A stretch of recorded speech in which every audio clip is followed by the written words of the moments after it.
Welcome to the Vine Resources podcast show. Welcome to another edition of the Vine Resources podcast show. I'm absolutely delighted today to have with me Michel Gagnon. Michel is the global managing director for Plista. Michel, thank you for joining us on the line.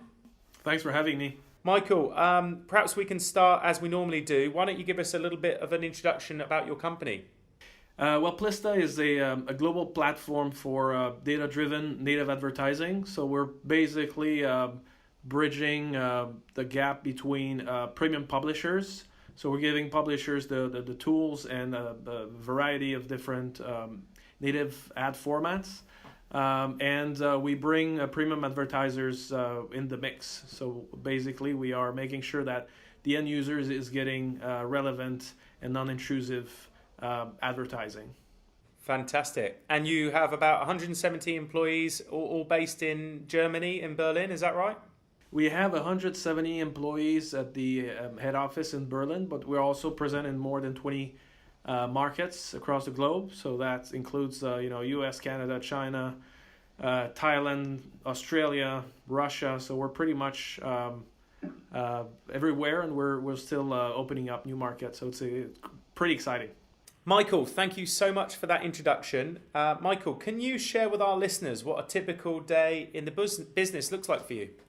Well, typical day is it's a pretty tough question, but basically there's a few buckets of task activities that I have to deal with. One of them is what I call goal tracking, so just making sure that we're on track with our key objectives. So it can be financial, it can be strategic, can be related to a new product launch.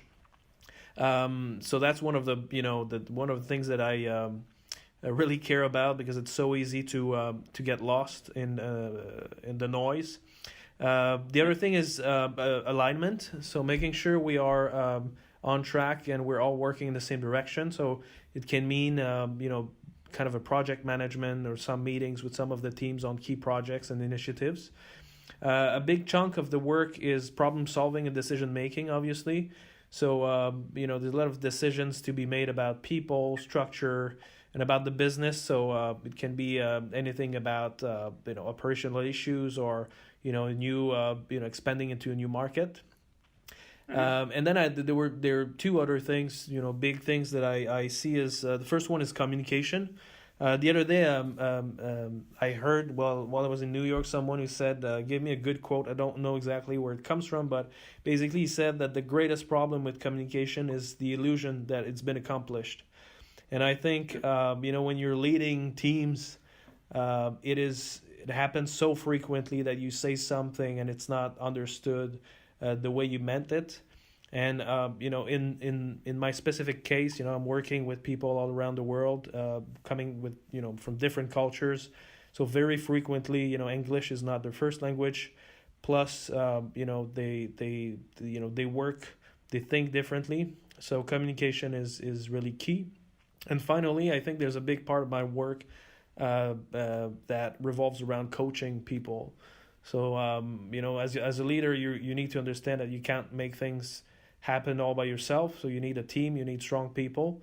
And one of my former bosses back in the days told me once, is like, you're only as good as your last gig, but I think you're also only as good as your team as a whole. So these are the big things that I have to do pretty much on a daily basis. Can you name a person perhaps who's had a tremendous impact on you as a leader? Maybe it's even been someone who's been a mentor to you, and how that person impacted your life. There are a few people, but if I have to pick one, I would say Laurent Baudouin. Laurent Baudouin was the CEO, the chairman and CEO of a company called Bombardier. They make trains and planes. And basically, when I started my career, I started at Bombardier in public affairs. And it was a very interesting experience, because I ended up helping him, preparing his briefing notes whenever he was traveling and meeting partners or visiting our operations around the world.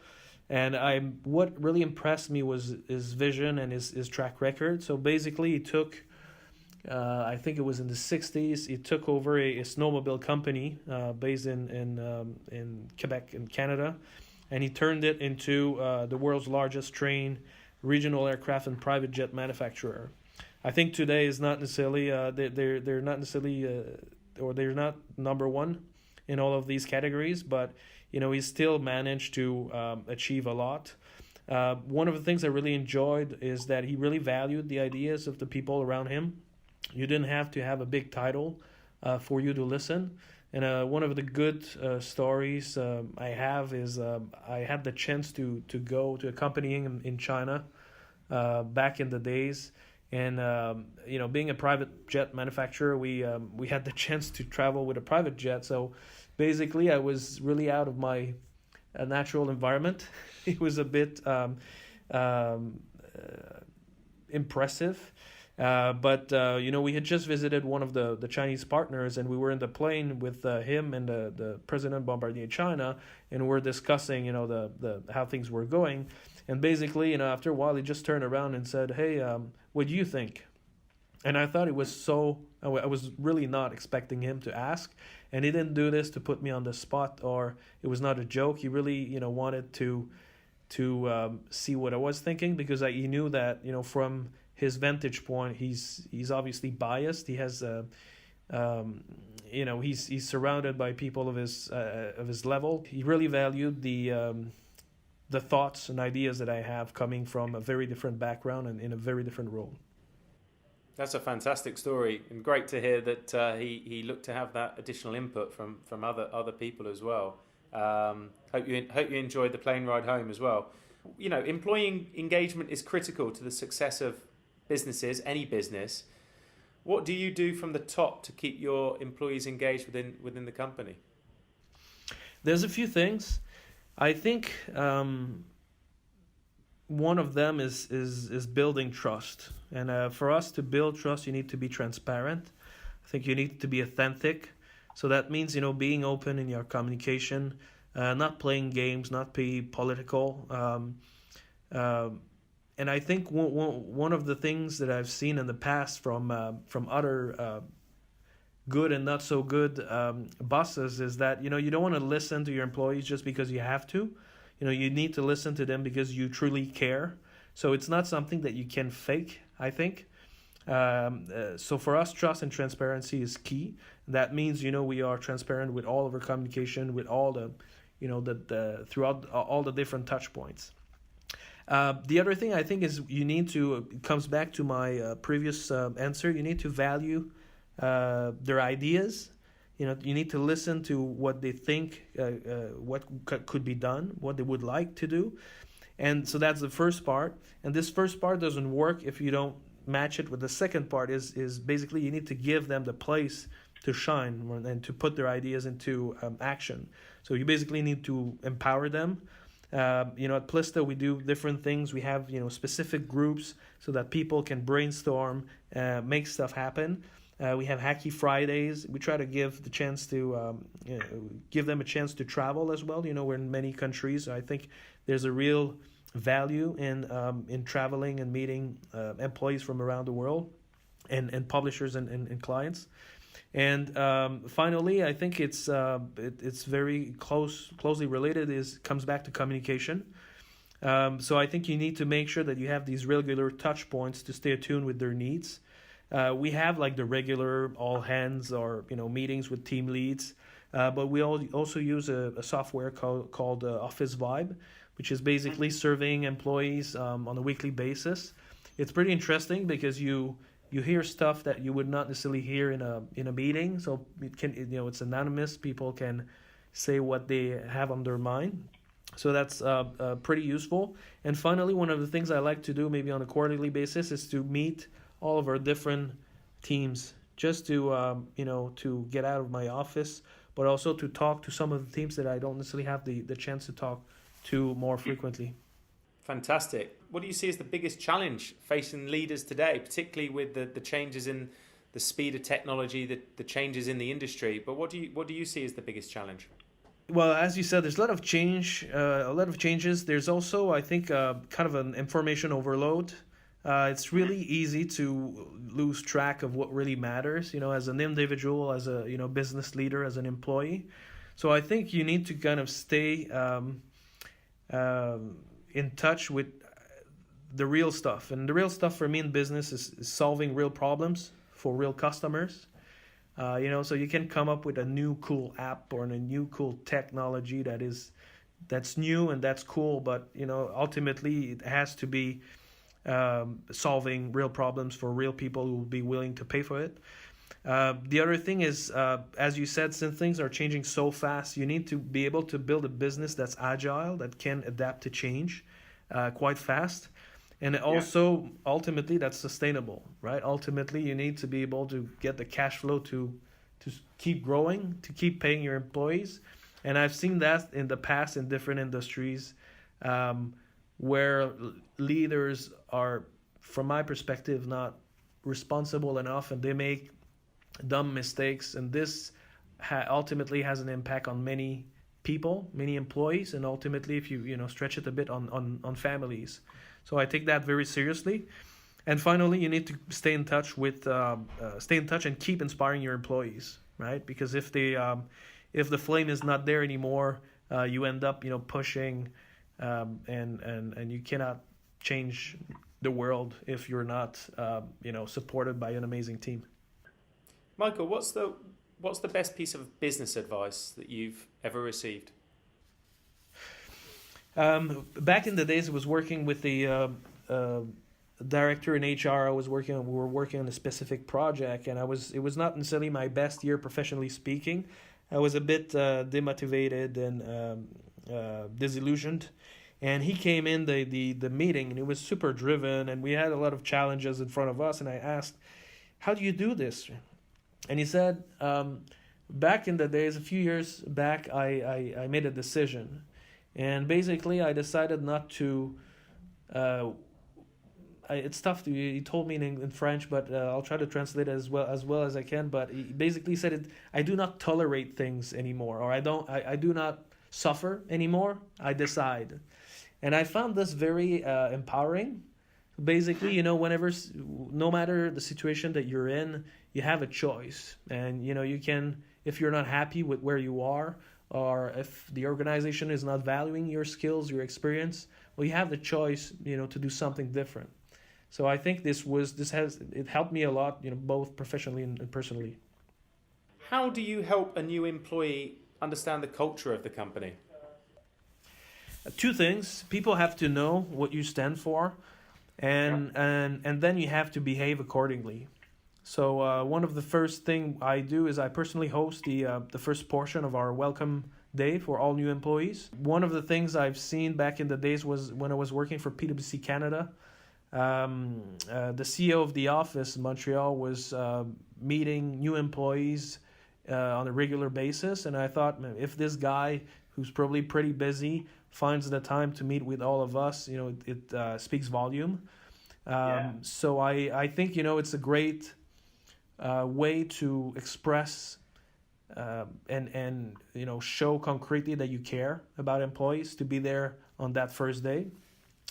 And then the other part is behavior. So we in that meeting, basically we explain to them the different projects we have, initiatives or values, how we work together, and then it's a question of walking the talk and making sure that whenever you have meetings, internal communications, events, you are basically living those values and making sure that they are that you're behaving accordingly.